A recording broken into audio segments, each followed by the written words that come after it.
আসসালামু আলাইকুম ওয়া রাহমাতুল্লাহি ওয়া বারাকাতুহু। Welcome back to my channel It's Cooking House. আশা রাখি আপনারা সবাই মহান আল্লাহ তাআলার রহমতে ভালো আছেন। আমরাও আলহামদুলিল্লাহ মহান আল্লাহ তাআলার অশেষ রহমতে ভালো আছি। আজ আমি আপনাদের সাথে খুবই দারুণ স্বাদের একটি রেসিপি শেয়ার করব।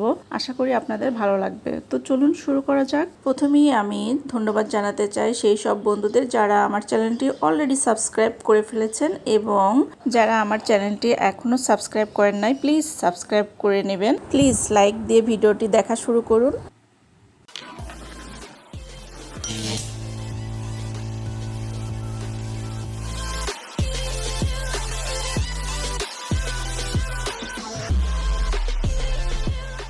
বিসমিল্লাহির রহমানির রহিম। প্রথমে একটি ফ্রাই প্যান চুলায় বসিয়ে দিয়েছি। এরপর প্যানটা একটু গরম হয়ে আসলে দিয়ে দিচ্ছি 1 কাপ সয়াবিন তেল। এরপর দিয়ে দিব 1 কাপ পেঁয়াজ কুচি।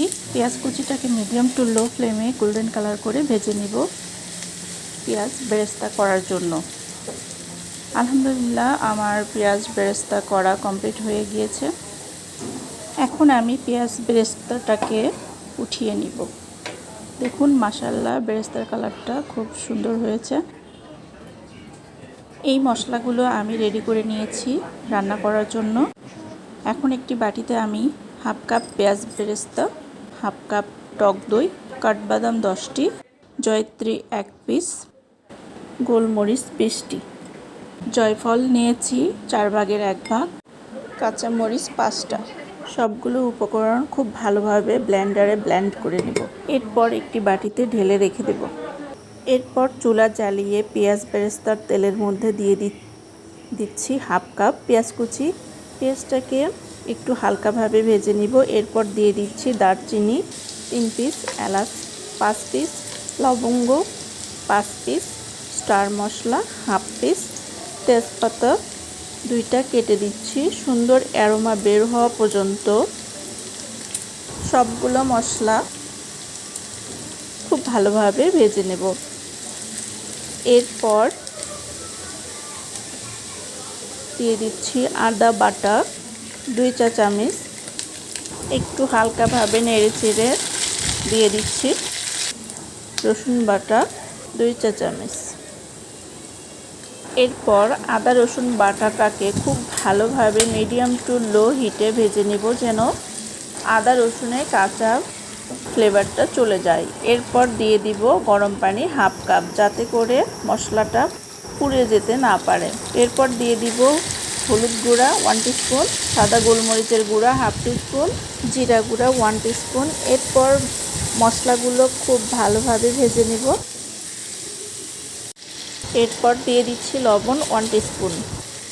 এখন লবণটাকে ভালোভাবে মিশিয়ে দিচ্ছি। এখন দিয়ে দিচ্ছি সেই যে ব্লেন্ডার করে রেখেছিলাম সেগুলো দিয়ে দিব।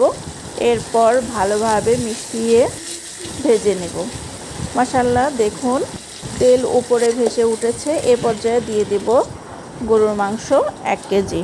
এখন মাংসটাকে মশলার সাথে খুব ভালোভাবে কষিয়ে নেব। এ পর্যায়ে ঢাকনা দিয়ে ঢেকে দিব। ফিরে আসছি 10 মিনিট পরে।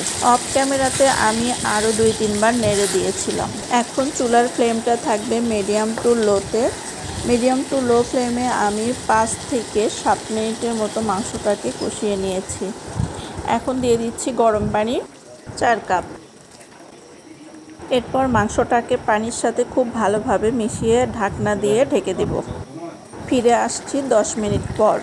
এখন দিয়ে দিচ্ছি আস্ত কাঁচামরিচ 5টি। প্রথমে আমি 1 টিস্পুন লবণ দিয়েছিলাম। এখন দিয়ে দিচ্ছি আবারও 1 টিস্পুন লবণ।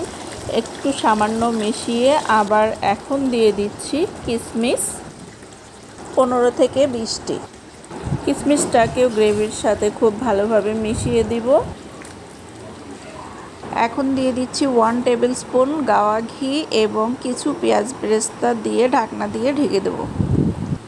দুঃখিত, ঘি এবং পেঁয়াজ বেরেস্তা দেওয়ার ভিডিওটা আমার কেটে গিয়েছে, এজন্য আপনাদের কাছ থেকে আন্তরিকভাবে ক্ষমা চেয়ে নিচ্ছি। আলহামদুলিল্লাহ, আমার গরুর মাংসের কোরমাটা রেডি হয়ে গিয়েছে। এখন পরিবেশন করে আপনাদের দেখিয়ে দিচ্ছি যে এটা আসলে কতটা লোভনীয় হয়েছে। এটা দেখতে যতটা ইয়াম্মি হয়েছে, খেতে ঠিক ততটাই মজাদার হয়েছিল। ইউটিউব থেকে যে বন্ধুরা আমার এই ভিডিওটি দেখছেন, please like, comment, share and subscribe করে বেল আইকনটি ক্লিক করে পাশেই থাকবেন।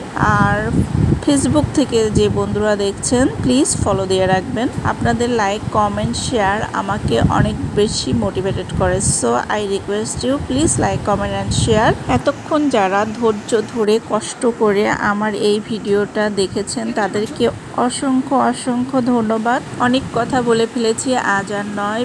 দেখা হবে অন্য একটি নতুন রেসিপিতে। ততক্ষণ পর্যন্ত আপনারা সবাই ভালো থাকবেন, সুস্থ থাকবেন, সুন্দর থাকবেন। আল্লাহ হাফেজ।